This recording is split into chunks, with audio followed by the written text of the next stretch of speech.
Hello friends, तो लौटा मैं वापस से आप लोगों के सामने एक और नया रियल लाइफ एक्सपीरियंस लेकर, जिसका टाइटल है कर्ण पिशाचिनी। गलती से मत बुलाना। हो सकता है वैसे कई लोगों ने इसके बारे में पहले भी सुना हो। ठीक है, ये एक तरह की साधना होती है जिसके थ्रू आप एक पिशाच है, एक है ना, एक आप बोल सकते हो एक स्पिरिट है जिसको आप कंट्रोल कर सकते हो और उससे बहुत सारे काम करवा सकते हो। लेकिन जितना आसान ये दिखता है, ये उतना आसान है नहीं। ठीक है, ऐसा करने के लिए बहुत सारी सिद्धियाँ, बहुत सारा पावर चाहिए होता है, बहुत सारा है ना, एक कैलिबर चाहिए होता है हैंडल करने के लिए चीज़ों को। तो अगर आप इसे कोई इसके बारे में जानता है या आज जान गया है, तो मेरी आपको सख्त चेतावनी है, इसके बारे में सिर्फ सुने, देखें, एक्सपीरियंस को सुने, क्या हुआ किसी के साथ जिसने ट्राई किया इसको अपने पास बुलाने का। बट कभी भी किसी भी हालत में कोशिश ना करें इससे किसी भी तरह का कॉन्टैक्ट बनाने की। ठीक है, दूसरी चीज़, कई बार क्या होता है, कई बार लाइफ के अंदर ऐसा होता है कि आप कई लोग आपको बुली करते हैं, डिस्कार्ड करते हैं, आपका बार बार मजाक उड़ाते हैं। जिससे आप मिलो वो आपका मजाक उड़ाता रहता है और आप बड़ा अलोन सा फील करते हो ज़िंदगी के अंदर। आपको लगता है कि सभी लोग मेरा मजाक उड़ाते हैं, कोई मेरे साथ नहीं है। कई बार ऐसा होता है आप किसी से प्यार करते हैं, ब्रेकअप हो जाता है, आप बिल्कुल अलोन फील करते हैं। ऐसी बहुत सारी सिचुएशंस आती हैं जहाँ पर आपको लगता है कि इस दुनिया में मेरे लिए कुछ नहीं है, कोई ऐसा नहीं है जो मेरे साथ रह सके, मुझे खुश कर सके। और कुछ ऐसा ही हुआ रवि प्रताप सिंह के साथ, जिन्होंने हमारे साथ ये स्टोरी शेयर की है। तो जो रवि प्रताप है वो बेसिकली उत्तर प्रदेश कानपुर में रहते हैं। इनकी फैमिली का बहुत अच्छा खासा पॉलिटिकल बैकग्राउंड है और सिटी के रिच लोगों के अंदर इनका नाम काउंट होता है। बहुत बड़ा इनका घर है और घर के अंदर ये 3 लोग रहते हैं, रवि प्रताप, उसके मदर और उसके फादर। कभी कभी इनके घर में इनकी दादी भी आ जाया करती थी। राजपूत फैमिली से बिलोंग करते हैं और बेसिकली ये अपनी फैमिली के जो डिस्क्रिप्शंस होते हैं, बेसिकली ना, जो राजपूत को जो चीज़ दिखाती है, जो ना उनका जो ऑरा होता है, ये उसके जस्ट अपोजिट है। ये बहुत सॉफ्ट हार्टेड है। बचपन से ही अगर कोई ज़ोर से चिल्ला भी दे तो रवि प्रताप को रोना आ जाता था, वो थर थर थर काँपने लगता था। अगर किसी ने ज़ोर से डांट दिया तो उसकी सांस रुक जाना, इस तरह के बिहेवियर उसके थे। और इस बात को लेकर उसके सभी घर वाले उसका बड़ा मजाक उड़ाया करते थे। जब छुट्टियाँ होती थी, सारे परिवार वाले इकट्ठे होते थे, तो जो परिवार के बच्चे थे, बड़े थे, सभी लोग उसको चिढ़ाया करते थे उसके इस बिहेवियर की वजह से। और यहाँ तक कि उसको घर के अंदर लड़की की उपाधि दे दी गई थी। तो बहुत ज़्यादा उसको मतलब ताने मारे जाते थे, उसको बुली किया जाता था। और इस वजह से वो शुरू से ही, बचपन से, ये बातें हैं सब 8th क्लास के आसपास की, है ना, 2013 के आसपास की बात है। वो 8th क्लास के अंदर थे रवि प्रताप। तो घर के अंदर उनको बहुत ज़्यादा परेशान किया जाता था। उसको लड़की बोला जाता था क्योंकि वो लड़कियों की तरफ फटाफट से डांटने पर भी रो देता था। बहुत सॉफ्ट हार्टेड, छोटी छोटी चीज़ों का बुरा मान जाता था। उसके पिताजी भी इवन उससे ये कहा करते थे तो लड़का है ही नहीं, पता नहीं तू कहाँ से पैदा हो गया, तुझे तो लड़की होना चाहिए था। तो सब लोग जब कहते थे तो रवि प्रताप को इतना बुरा नहीं लगता था। लेकिन जब उसके फादर ने भी बोलना शुरू कर दिया तो उसको बहुत बुरा लगने लगा और वो लाइफ में अलोन फील करने लगा। उसको हमेशा ये फील होता था कि कोई भी घर में उससे प्यार करता ही नहीं, कोई ऐसा है ही नहीं जो उसे समझता हो। सब उसको सिर्फ परेशान ही करते रहते हैं, ताने ही मारते रहते हैं। खैर, इसीलिए वजह से वो अपनी लाइफ के अंदर ही बिल्कुल चुपचाप सा रहा करता था, अपने आप अंदर ही खोया रहता था। स्कूल में भी वो बहुत ज़्यादा लोगों से बात नहीं करता था। सिर्फ उसका एक ही दोस्त था, इसका नाम था रॉकी। रॉकी रवि प्रताप को बहुत समझता था और उसको बहुत समझाया भी करता था कि यार तू क्यों इतना उदास रहता है, ये सब तो चलता रहेगा, एक ही लाइफ है, तो मस्त रहा कर, एंजॉय किया कर। लेकिन रवि प्रताप परेशान था इन सारी चीज़ों से, जो उसकी फैमिली उसके बारे में सोचती थी, उसके ऊपर कमेंट किया करते थे। खैर, लाइफ ठीक ठाक चल रही थी। रवि प्रताप पढ़ने में अच्छा था। 8th क्लास में बहुत अच्छे मार्क्स के साथ वो पास हुआ। फिर वो 9th क्लास में आए। 9th क्लास में भी सब कुछ ठीक ठाक चलता रहा। ये सब बुलिंग उसकी चलती रहती थी। जब भी फैमिली वाले आते थे, मिलते थे, वो हमेशा उसके ऊपर ऐसे ही कमेंट किया करते थे। लेकिन ये बात है, एक दिन जब बेसिकली 2014 की, उनके स्कूल में इंडिपेंडेंस डे का प्रोग्राम था। तो इनके स्कूल का जो प्रोग्राम था वो बेसिकली बहुत बड़े ग्राउंड के अंदर कंडक्ट किया गया था और उसमें दूसरे स्कूल्स भी पार्टिसिपेट करने आए थे। तो वहाँ पर रवि प्रताप की जो मुलाकात हुई वो एक लड़की से हुई जिसका नाम था निकिता। निकिता उस टाइम पर एक दूसरे स्कूल में पढ़ती थी और वो भी उस प्रोग्राम में ही पार्टिसिपेट करने आई हुई थी। उसने उसको देखा तक नहीं था, ना ही ऐसा कोई वो था। बट रवि प्रताप खड़ा हुआ था और उसके सामने से एक लड़की आई और लड़की ने स्कूटी घुमाने की कोशिश की। तो जैसे उसने स्कूटी घुमाई, अचानक से उसकी स्कूटी स्किड हो गई और वो नीचे गिर गई। गिर के उसको बहुत तेज़ चोट लगी, उसके पैर से बहुत तेज़ खून बहने लगा। आसपास कोई नहीं था। तो फटाफट से रवि प्रताप भाग के उसके पास गया और उसने अपने दोस्त रॉकी को आवाज़ लाई, रॉकी गाड़ी निकाल फटाफट से। तो खून बहुत तेज़ बह रहा था। रॉकी भागता हो गया, उसने ड्राइवर अंकल से बोला फटाफट गाड़ी निकलवाई। फिर वो निकिता को लेकर पास के हॉस्पिटल में लेकर गए। वहाँ पर जाकर उसको, है ना, मतलब फर्स्ट एड दिलवाया। तो उसके 4 स्टिचेज़ आए पैर के अंदर। और तब से निकिता और रवि प्रताप की ये पहली मुलाकात थी। और उसके बाद दोनों का नंबर दोनों ने एक्सचेंज किया और दोनों के अंदर बातचीत होने लगी। दोनों अच्छे खासे फ्रेंड्स बन गए बहुत ही जल्दी। तो इस तरह से इनकी कहानी शुरू हुई। रवि जो अपने आप को अकेला समझता था, उसकी लाइफ में अब एक लड़की आ चुकी थी। ये दोनों दिन भर बातें किया करते थे फ़ोन के ऊपर और धीरे धीरे जैसे जैसे बातें बढ़ी फिर ये लोग आ गए रिलेशनशिप में। 2014 में निकिता ने रवि को प्रपोज किया, क्योंकि रवि बिल्कुल अकेला था और इतने टाइम से वो निकिता से बात कर रहा था, तो उसने उसको हाँ कह दिया और इस तरह से दोनों रिलेशनशिप के अंदर आ गए। सब कुछ ठीक चल रहा था, करीबन 1-1.5 साल तक इनका रिलेशन ठीक ठाक चला। लेकिन जैसा कि मोस्टली रिलेशंस में होता है, कॉम्प्लिकेशंस आना शुरू हुए। धीरे धीरे निकिता रवि से डिटैच होने लगी।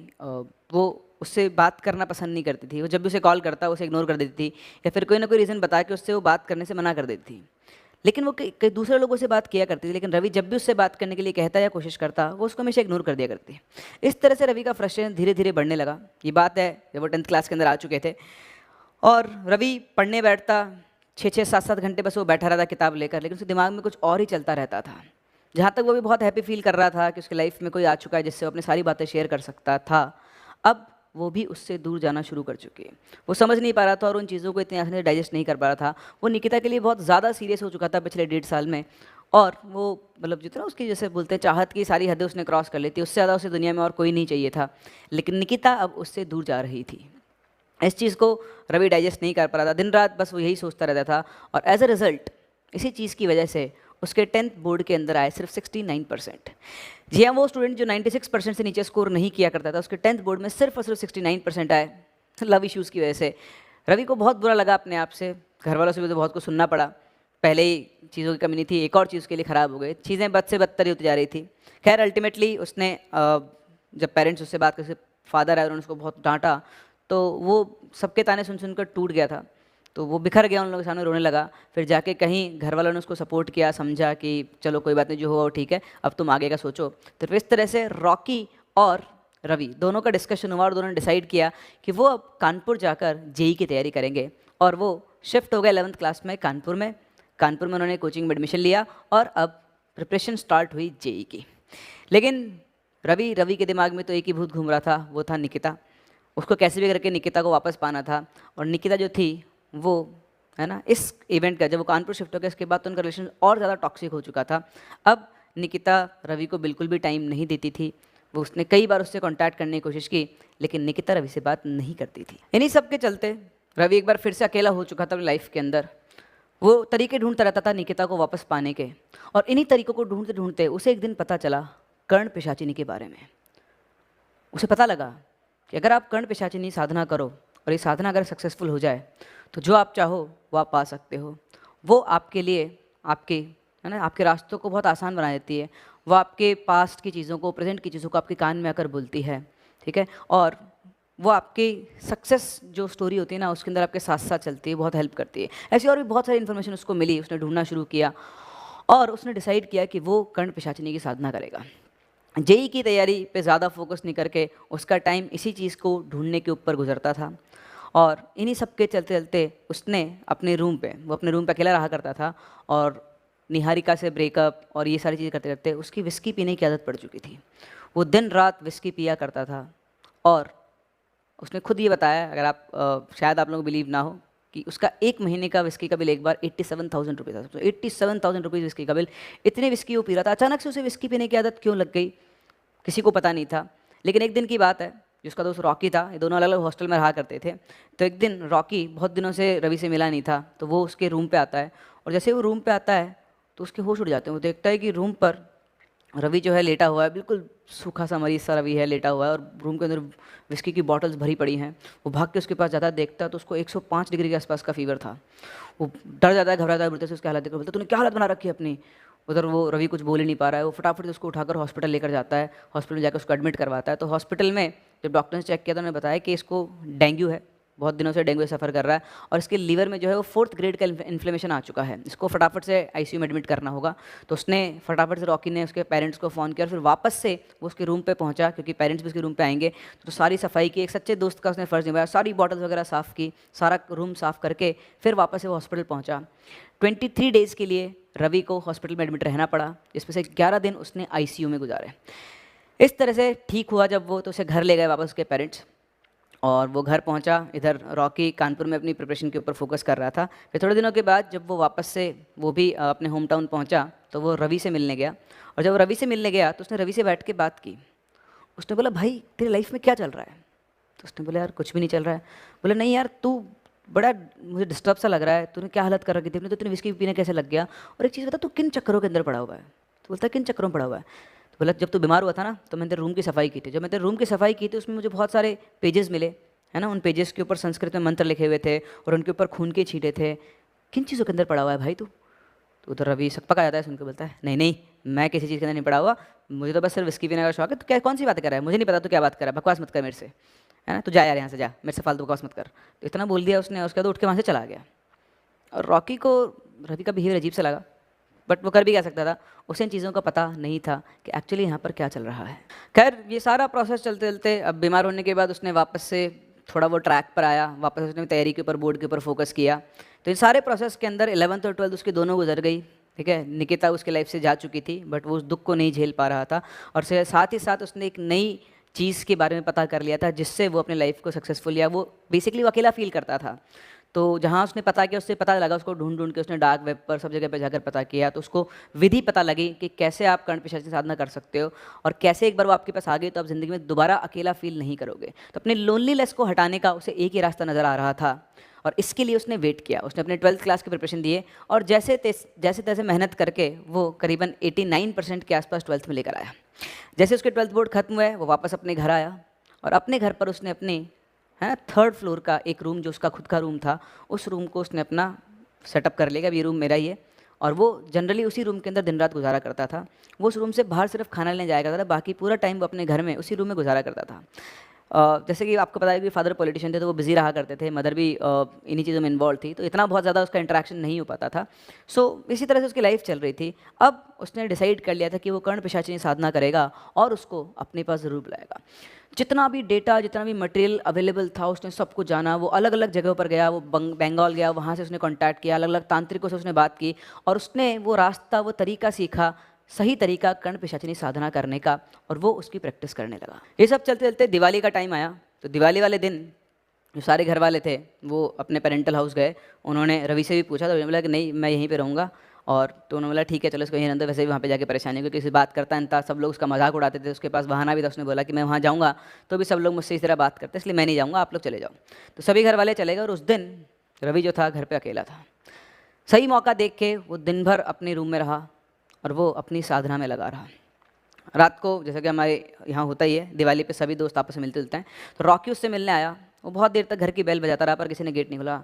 30-40 मिनट बेल बजाने के बाद उसको समझ में नहीं आया कि क्या चक्कर, वो गेट क्यों नहीं खोला। तो उसने अंकल को फ़ोन किया, अंकल ने फ़ोन उठाया, तो अंकल से पूछा उसने कि अंकल रॉकी कहाँ पर है। तो बोलता बेटा हम तो यहाँ पेरेंटल हाउस आ गए हैं अपने, रॉकी घर पे ही है, तुम उससे मिल लो। तो बोलता अंकल मैं बहुत देर से बेल बजा रहा हूँ पर वो गेट नहीं खुल रहा है। तो उन्होंने कहा एक बार चेक कर लो, हो सकता है सो गया, फ़ोन कर लो। तो उसने फ़ोन भी किया, ऑब्वियसली वो ट्राई कर चुका था। फिर उसे ध्यान आया कि रॉकी के घर पे एक और जाने का एक और रास्ता है। तो रॉकी के घर के जस्ट पीछे उनका एक और दोस्त था सुमित, उसका भी घर था। तो सुमित के घर पहुंचता है और बोलता है यार मैं 30-40 मिनट से रॉकी के घर की बेल बजा रहा हूँ, वो फ़ोन भी नहीं उठा रहा है, यार कुछ गड़बड़ तो नहीं है, चल ना उसके घर पे चलते हैं। तो सुमित बोला ठीक है चल चलते हैं। तो रॉकी और सुमित का घर बिल्कुल जस्ट जॉइंट था, बस उनके बीच में एक गैप थे गैलरी टाइप का। तो छत पे से कूद के आप आराम से एक छत से दूसरी छत पे जा सकते हो। तो दोनों दोस्त छत कूद कर रवि के घर पे पहुंचते हैं। तो छत से उतरकर जैसे ही वो रवि के रूम में पहुंचते, रवि का रूम अनलॉक था। जैसे उन्होंने गेट खोला, दोनों की आंखें फटी की फटी रह गई। वहाँ सामने बेड के ऊपर रवि लेटा हुआ था, लेटा हुआ नहीं था, वो आधा लटका हुआ था बेड के ऊपर और आधा नीचे था, और वो पूरा नंगा था, उसने कपड़े नहीं पहने हुए थे। नीचे उन्होंने देखा तो उसके हाथ पे बहुत सारे ब्लेड्स के कट लगे हुए थे। एक पेपर था जिसके ऊपर कुछ मंत्र लिखे थे, उनके ऊपर ब्लड के निशान हो रखे थे, और वो बिल्कुल अधमरी सी हालत के अंदर वहाँ पे लेटा हुआ था। वो दोनों भागकर रवि के पास पहुँचे, उसको रवि क्या हो गया क्या हो गया। उसे कुछ याद नहीं था। वो लोग उसको अपने कंधों पे उठाकर शावर में लेकर गए, और उसको है ना पूरे शरीर पर उसके ब्लड के छींटे लगे हुए थे, सूख चुके थे, दिन भर से वो यही कर रहा था। हाथ पे करीब उसके 30-40 कट थे छोटे छोटे जिनसे ब्लड निकल रहा था। तो वो जाके उसको शावर में धुलाते हैं, ब्लड उसका साफ़ करते हैं, पर वो इतना जम चुका था कि ब्लड साफ़ ही नहीं हो रहा था। फिर भी उन्होंने एनी हाउ उसको साफ़ किया और उसको आके बेड पर लेटा। उसे पूछा तू क्या कर रहा था। रवि को इस टाइम पर कुछ भी याद नहीं था, सिर्फ उसे इतना ही याद था कि कोई उसका सिर पकड़कर उसके कान में कुछ बोलने की कोशिश कर रहा था, और फिर बस वो बेहोश होकर भी हल्का फुल्का होश में होना, वो ऐसी हालत के अंदर था। तो दोनों ने सोचा कि अब क्या करें इसका। तो उसने बोला यार, मतलब उन्होंने उसको साफ साफ कर दिया, कपड़े वपड़े पहना दिए। तो बोला कि यार तू रेस्ट करा आराम से। तो बोला यार हाँ यार तुम लोग जाओ, लेकिन यार प्लीज़ जाने से पहले ना ये सब साफ़ कर देना, और मैं घर पे किसी को कुछ मत बताना। दोस्त तो होते ही ऐसे हैं, ठीक है, उन्होंने वापस से सारी सफाई की। तो जो सुमित था उसने क्या किया, जितने भी कागज़ वहाँ पड़े हुए थे उन सारे कागज़ों को उसने जला दिया साफ़ करके। तो जब वो जला रहा था तो रवि को उसके ऊपर बहुत तेज़ गुस्सा आने लगा। पता नहीं क्यों उसको बहुत तेज़ उसके ऊपर गुस्सा आ रहा था, और सब साफ का एक सफाई करके जला के उनको फेंक कर जब वो दोनों वापस जाने लगे तो वो सुमित को घूर रहा था। और जाते जाते सुमित, वो जो गैप था जिसको रोज़ाना क्रॉस किया था, वो छोटा सा गैप था, अचानक सुमित उस गैप से नीचे गिर पड़ा और उसके सिर में 7 टाँके आए। यस, 7 स्टिचेस उसके सिर में आए। वो इतना तेज़ गिरा था, जबकि उस गैप को वो हर दिन क्रॉस किया करता था। रवि उसको देखकर घबरा गया, उसको समझ में नहीं आया कि ये सब क्यों हुआ, क्यों सुमित वहाँ से जाते हुए गिर गया। उसके बाद दोबारा उसने कभी कर्ण पिशाचिनी साधना करने की कोशिश नहीं की, या यूँ कहो अब उसे ज़रूरत ही नहीं पड़ी, क्योंकि कर्ण पिशाचिनी अब उसके पास आ चुकी। ज़िंदगी बिल्कुल चेंज हो चुकी थी। वो रवि जो पहले हर छोटी छोटी बात पे रो दिया करता था, अब उसे रोना नहीं आता था। वो रवि जो अपने आप को हमेशा अकेला महसूस करता था, अब उसे ऐसा लगने लगा था कि उसके आसपास हर टाइम कोई है। जब भी कोई रवि के आसपास आता था तो जो किसी के आसपास होने की फीलिंग है वो चली जाती थी, उसके आसपास का टेम्परेचर राइज हो जाता था और उसको बड़ी बेचैनी सी महसूस होती थी। लेकिन जैसे ही वो इंसान वापस चला जाता था, रवि के आसपास का टेम्परेचर वापस से डाउन हो जाता था और उसे वो फीलिंग वापस से आना शुरू हो जाती थी कि कोई उसके पास में है। जी हाँ, कर्ण पिशाचिनी जिसकी उसने साधना की थी वो अब रवि के पास आ चुकी थी और वो हर टाइम रवि के साथ रहती थी। उसे ऐसा लगता था कि उसके कान में कोई कुछ कहने की कोशिश कर रहा है, ऑल्दो वो चीज़ों को समझ नहीं पा रहा था, लेकिन फिर भी उसे हर टाइम पे ऐसा फील होता था कि कोई जस्ट उसके पीछे है, जिसने उसके कंधे के ऊपर अपना सिर रखा हुआ है और वो उसके कान में कुछ बोलना चाह रही है। रवि की आदतें बदलने लगी। वो छोटी छोटी बातों के ऊपर गुस्सा करने लग जाता था, किसी की कोई भी बात नहीं सुनता था। उसे विस्की पीने और मीट खाने की बहुत ज़्यादा तलब मचना शुरू हो गई थी। वो अपने घर वालों से छुपाए बिना हर दिन दिन रात दोनों टाइम विस्की पिया करता था, बॉटल की बॉटल, और साथ में मीट खाया करता था। धीरे धीरे धीरे धीरे उसके ऊपर इस पिशाचिनी का जो इफ़ेक्ट था वो बढ़ने लगा और वो कच्चा मीट तक खाने लगा। कच्चा मीट और विस्की वो डायरेक्ट खाना शुरू करता था। उसके आसपास अगर कोई भी फीमेल आती थी, इवन एक छोटी बच्ची भी अगर उसके पास आती थी, तो उनकी तबीयत खराब होना शुरू हो जाती थी। उनको या तो सिर दर्द होने लग जाएगा बहुत तेज़, या वॉमिटिंग शुरू हो जाएगी, उनको बहुत तेज़ फीवर आ जाएगा। कर्ण पिशाचिनी अब रवि के पास किसी और को आने तक फटकने तक नहीं देती थी, चाहे वो मेल हो चाहे वो फीमेल हो। और जो रवि प्रताप था वो भी इस फेज़ को एंजॉय कर रहा था। धीरे धीरे धीरे धीरे एक ऐसा टाइम भी आया जब रवि ने क्या किया और क्या नहीं उसको कुछ भी याद नहीं रहता था। उसको बड़े अजीब अजीब से सपने आते थे। उसे ऐसा लगता था कि सपनों में कोई उसके साथ इंटरकोर्स कर रहा है और उसको बड़ी अजीब सी आवाज़ें सुनाई देती थी। धीरे धीरे कर्ण पिशाचिनी का रवि के ऊपर कंट्रोल बढ़ता जा रहा था। लेकिन एक इंसिडेंट ऐसा हुआ जिसने रवि को झंझोड़ के रख दिया। रवि का ऐसा बिहेवियर देख के उसकी माँ एक दिन रवि के पास आई और उसे भाग कर दौड़ कर उसे अपने गले से लगा लिया। उसने बोला, बेटा तुझे क्या हो गया है? तो ऐसा तो कभी नहीं था, तेरा बिहेवियर हर दिन चेंज होता रहा है, हर छोटी छोटी बात पे गुस्सा करता है, अकेला सा रहता है ना, गुमसुम सा घूमता रहता है, ऐसी क्या बात है, हमें तो बता। तो जब उसकी माँ उसको गले लगी थी तो रवि को बहुत तेज़ गुस्सा आ रहा था। ना चाहते हुए उसने अपनी माँ को दूर किया अपने आप से और उसे बहुत घुर्रा के देखने लगा। उसकी माँ को समझ में नहीं आया, वो रोती हुई सीढ़ी उतरने लगी और जैसे वो सीढ़ी उतरने लगी अचानक से रवि की माँ का बैलेंस बिगड़ा और वो गिरते हुए लुढ़कते हुए सीढ़ी से नीचे गिरी और उनका एक पैर फ्रैक्चर हो गया। ये सब देखकर रवि को अपनी गलती का एहसास हुआ। उसे समझ में आया कि उसने अपनी लाइफ की बहुत बड़ी गलती कर दी है कर्ण पिशाचिनी को अपने पास बुलाकर। वो ये कभी नहीं चाहता था कि उसकी वजह से उसकी माँ को चोट लगे, लेकिन आज उसकी माँ का पैर फ्रैक्चर हो गया है सिर्फ और सिर्फ कर्ण पिशाचिनी की वजह से। रवि को इस बात से दुख तो बहुत हुआ, लेकिन वो कुछ नहीं कर सकता था क्योंकि अब उसका कर्ण पिशाचिनी पे कोई कंट्रोल नहीं था। इवन वो खुद कर्ण पिशाचिनी के कंट्रोल के अंदर था। धीरे धीरे चीज़ें और बढ़ने लगी। अब जिसको वो सुन पाता था, सिर्फ महसूस कर पाता था, अब वो कर्ण पिशाचिनी रवि को दिखाई भी देने लगी। उसको एक ब्लैक सी शैडो मूव करती हुई दिखाई देती थी। उसे दिखता था कि अब कोई यहाँ से गया, अब कोई आया, अब कोई उसके कान के पीछे आया और उससे बात कर रहा, उसको कई चीज़ें बता रहा। उसको अपने कान में बहुत सारी चीज़ें वो बताया करती थी जिन्हें अब वो साफ साफ समझ भी सकता था। रवि को समझ नहीं आ रहा था कि उसके लिए सही है या फिर गलत है। अब जो ये इंसिडेंट हुआ था उसकी माँ के साथ, उसके बाद वो उससे दूर जाना चाहता था, लेकिन वो ये रास्ता नहीं जानता था कि वो उससे दूर कैसे आ सकता। उसने उसको बुला तो लिया था, तो आना रवि की मर्ज़ी थी और जाना कर्ण पिशाचिनी की मर्ज़ी थी। वो उससे मीट, विस्की और खून, ये तीन ही चीज़ें मांगा करती थी। उसके अलावा वो उसे जो चाहिए उसको सब कुछ देती थी। धीरे धीरे रवि की ये बड़ी हुई हरकतें देखकर उनके माँ बाप चिंतित होने लगे, उनको चिंता होने लगी उसकी। और फिर उन्होंने उनको लखनऊ के एक बहुत ही फेमस साइकेट्रिक सेंटर में दिखाया जिसका नाम नूर मंजिल है। वहाँ पर वो गए और वहाँ पर जाकर उसके टेस्ट वगैरह हुए, उसको एनालाइज़ किया गया और फिर रवि प्रताप को वहाँ पर उसके इम्प्रूवमेंट के, उसके इलाज के लिए रखा गया। डॉक्टर ने उसे साइकोसिस, शिज़ोफ्रेनिया और डिप्रेशन का मरीज़ बताया और उसका इलाज किया।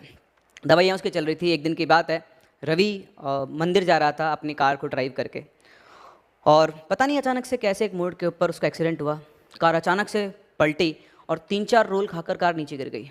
पूरी कार तहस-नहस हो गई थी, लेकिन रवि को एक खरोंच भी नहीं आई। वो सिर्फ मंदिर जा रहा था। कर्ण पिशाच ने उसको मंदिर जाने से रोका। वो समझ गया था कि वो ये एक्सीडेंट क्यों हुआ है और क्यों उसे कोई भी खरोंच नहीं। वो उसे कुछ नहीं होने दे सकती थी, लेकिन वो रवि को छोड़कर जाने वाली भी नहीं थी। रवि का वेट 110 किलो के आसपास पहुंच गया था। वो कुछ भी खाता था। वैसे तो वो जनरली कुछ नहीं खाता था, दिन भर सिर्फ वो विस्की और मीट ही खाता था। अगर उसे मीट नहीं मिलता था तो वो किचन में जाता था और किचन में जाकर चाशनी बना के पूरी की पूरी चाशनी को ऐसे कैसे पी जाता था। जैसे आपको बताया, कच्चा मीट खाना भी उसने शुरू कर दिया था, लेकिन अगर उसे नहीं मिलता था तो वो जाकर चाशनी बनाता था, शुद्ध शक्कर की चाशनी बनाकर वो एज इट इज़ पी जाता था। तो ये उसकी हालत हो चुकी थी और बहुत वो परेशान था। जो चीज़ उसने बुलाई थी अपने अकेलेपन को दूर करने के लिए, अब वो उसके लिए एक नाइटमेयर की तरह हो चुकी थी। रात रात भर वो एक कोने में पड़ा रहता था, सिकुड़ा हुआ, डरता रहता था। उसके पास अब कोई नहीं आता था। जब से उसका फ्रेंड छत से गिरा था, उसका दूसरा फ्रेंड रॉकी भी उसके पास नहीं आया करता था। माँ के साथ जो हुआ उस चीज़ को देखकर वो पहले से परेशान था। फिर एक्सीडेंट हुआ तो चीज़ों के साथ ऐसे बढ़ने लगी कि अब रवि अपने कंट्रोल में नहीं था। अपने बच्चे की हालत देखकर रवि के पापा अपने गुरुजी के पास गए और उनको जाकर उन्होंने सारी हालत बताई। फिर उन्होंने गुरुजी से रवि की बात करवाई। गुरुजी ने रवि से पूछा, अच्छा बेटा एक बात बताओ, तुम्हारे मन में सबसे पहले जो भी एक फूल का नाम आए वो बताओ। तो जैसे उन्होंने बोला, रवि के मुंह से निकला पोस्त, यानी अफीम का फूल। इसके बाद गुरुजी ने अपने पेपर पे कुछ लिखा और फ़ोन रख दिया।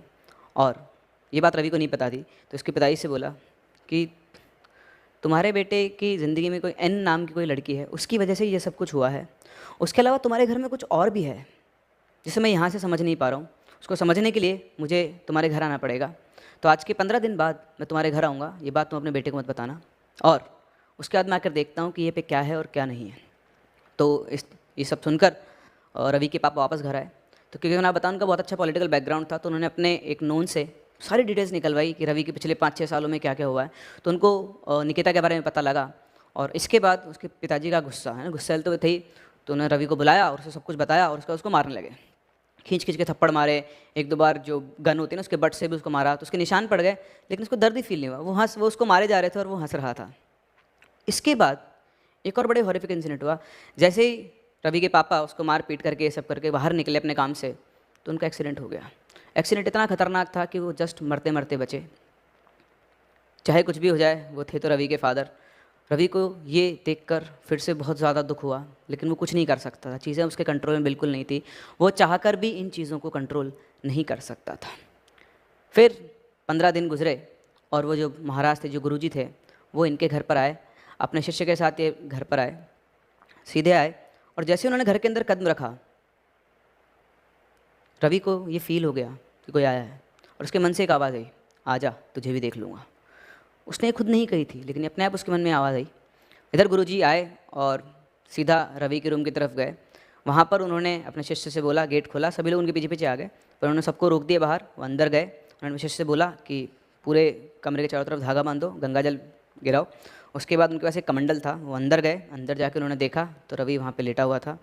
वो उनको देखकर खड़ा हो गया। फिर उन्होंने कुछ नहीं किया, चुपचाप अपने कमंडल में से राख निकाली, भभूत जिसे बोलते हैं, और उसको पूरे कमरे में फैलाना शुरू कर दिया। उसके साथ साथ वो कुछ मंत्र भी पढ़ रहे थे। फिर उसके बाद उन्होंने चारों तरफ वो फैलाने के बाद अपने कमंडल से और राख निकाली और रवि के ऊपर इस तरह से फेंक दी। उसके बाद जो हुआ उसको सोचकर रवि की आज भी रूह काँप जाती है, और शायद आपकी भी काँप उठे। जैसे ही महाराज ने रवि के ऊपर वो भभूत फेंकी, अचानक से रवि को दिखाई दिया कि उसके पीछे से निकलकर कोई चलना शुरू कर रहा है, और वो पूरे रूम के चारों तरफ चक्कर लगा रहा है। जो राख महाराज ने फैलाई थी उसके ऊपर साफ साफ पैरों के निशान चलते हुए दिख रहे थे। धीरे धीरे वो पैरों के निशान तेज़ होने लगे। ऐसा लगता है कोई चारों तरफ रूम के भाग रहा है और चारों तरफ चक्कर लगा रहा है, और उसको अजीब सी आवाज़ सुना ली। कभी किसी के हंसने की आवाज़ आ रही है, कभी किसी रोने की आवाज़ आ रही है। थोड़ी देर के बाद महाराज जी ने और मंत्र पढ़े, और उसके बाद वो जो एक इंसान के पैरों के निशान थे वो 3 पैरों के निशान बदल गए। जब वो पहले सिर्फ पैर छप रहे थे, अब पैरों के साथ साथ ब्लड के निशान भी आना वहाँ पर शुरू हो गए थे, और 2 की एक इंसान की जगह 3 इंसानों के पैरों के निशान वहाँ पर छप रहे थे। और ऐसा लग रहा था कि 2 इंसानों के जो पैरों के निशान हैं वो तीसरे इंसान को खींच कर लेकर जा रहे हैं, ड्रैग करके लेकर जा रहे हैं। जैसे ये सब हो रहा था, महाराज जी ने और मंत्र पढ़े, दरवाजे की तरफ घूमे और बोले, चल मेरे पीछे। और वो जो 2 पैरों के निशान थे वो उस तीसरे पैरों के निशान को खींचते हुए लेकर जाते थे, कोई किसी को पकड़कर खींचते हुए लेकर जा रहा है। गेट खुला, नीचे हवन की पूरी तैयारी हो चुकी थी। महाराज जी सीधे जाकर हवन में बैठे और 15-16 घंटे तक वहाँ पर पूरी तरह से पूजा चली। इसके बाद महाराज ने हवन में से भभूति निकाल के रवि प्रताप के पूरे सिर पे लगाई और उससे एक नारियल कटवा के हवन में डलवाया। उसके बाद उन्होंने उसके हाथ पर वो राखी डोरा बांधते हैं जो बांधा, और फिर अगले 15 दिन तक वो वहीं पर रहे और हर दिन उनके घर में 7 से 8 घंटे पूजा होती थी। थोड़े दिनों के बाद जब पूजा हुई, मतलब बीच में 5-6 दिन के बाद, तो वो रोज़ रवि के पास जाते थे और उससे बात किया करते थे। महाराज ने रवि से हर एक चीज़ पूछी, रवि ने हर एक चीज़ डिटेल में उनको बताई। उसके बाद रवि उनसे बोला कि गुरुजी चाहे कुछ भी हो जाए, मैं आपसे एक विनती करता हूँ, मेरे पापा को इसमें कुछ बताना वरना वो मुझे मार डालेंगे। तो वो समझ चुके थे इस बात को, उनके पापा का गुस्सेल बिहेवियर उनको पता था, तो उन्होंने बोला कि ठीक है। ये बात उन्होंने अपने पास तक ही रखी, लेकिन उन्होंने रवि को समझाया कि बेटा जो तूने किया वो बहुत बड़ी गलती थी, तुम इन चीज़ों के बारे में बिल्कुल नहीं जानते हो। आज तो हम में इतनी शक्ति थी कि हमने तुमको बचा लिया, वरना तुम सोच भी नहीं सकते कि इसका अंजाम क्या होता।